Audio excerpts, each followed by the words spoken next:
Why is it so important, Ashby's law? Why is it?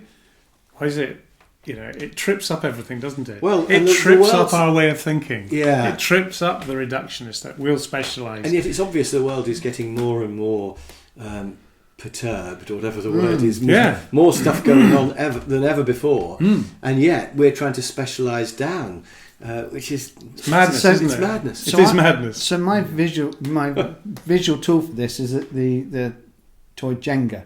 You know that block of that tower made of stressful game. So most organisations, the way they operate is to have a tower that works, and then they slowly cut costs and they optimise. Don't need that bit. And clearly you don't, because you take it out and it still stood. Yes. Okay.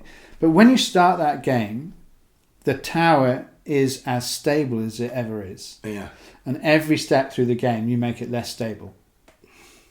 And so it's so obvious to me that's you're not building resilience as you optimise. It's optimised but unstable.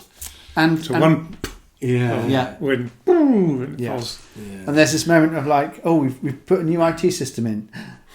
Oh, it's all right. It's okay. We stumble onto the next problem, and we hope that the world around us doesn't change. And that's the biggest blind spot people have in their organisations, is that they don't operate in a stable world. If they understood clearly that their business was like a boat on the sea, and a storm could blow up any moment, they wouldn't make it unstable.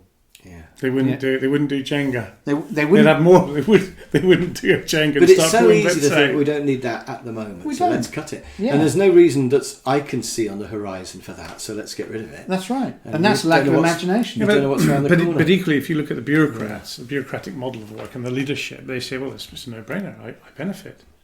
So I pull this one out, and then nothing happens. I pull another one out. These are all savings. Yeah, these are all savings. And I'm rewarded for this. Every year. So as long as it doesn't fall down, we keep pulling. Yeah. Until it does.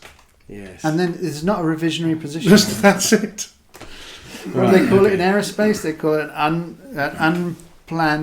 a rapid unplanned disassembly. Is that what they call a crash? Yeah. Yeah, we used to call it a hard landing. Very hard. And you got landing on water as well, which is crashing in the sea. But it sounds... Sounds like everybody walked away. Yeah. Eventually. Rapid unplanned disassembly. Yeah. RUD. A RUD event.